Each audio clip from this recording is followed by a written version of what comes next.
ఈరోజు పరిశ్రమల పెట్టుబడులు కూడా పరిగెత్తుకొని వస్తాం. ఎక్కడ చూసినా కానీ పరిశ్రమలు ఈరోజు నేను కూడా ఒక పరిశ్రమల శాఖకు సంబంధించినటువంటి వ్యక్తిని నేను ఇన్వెస్ట్మెంట్. ఈరోజు దేశ విదేశాల నుంచి అనేక కంపెనీలు పోటీలు పడుతున్నాయి.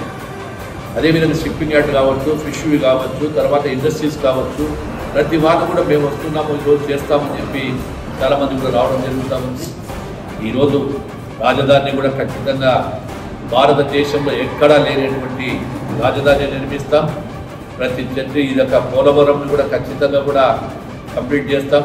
అదేవిధంగా బనకచెర్ల ప్రాజెక్టు ఏదైతే రాయలసీమ ప్రజలకు వాసనకు ముఖ్యమైన ప్రాజెక్ట్ అయినటువంటి ఆ ప్రాజెక్టు కూడా ఖచ్చితంగా కూడా బనకచెర్ల ప్రాజెక్టు కూడా త్వరలోనే డిపిఆర్ తయారు చేసి అది కూడా తయారు చేస్తాం. ఏది ఏమైనా ఖచ్చితంగా కూటమి ప్రభుత్వం ప్రజల ప్రభుత్వం, ఇది ప్రజాప్రభుత్వం. ఈ ప్రభుత్వము ఎప్పుడు ప్రజాసేవ కోసం ప్రజల కోసమే పనిచేస్తుందని చెప్పి తెలియజేస్తాము.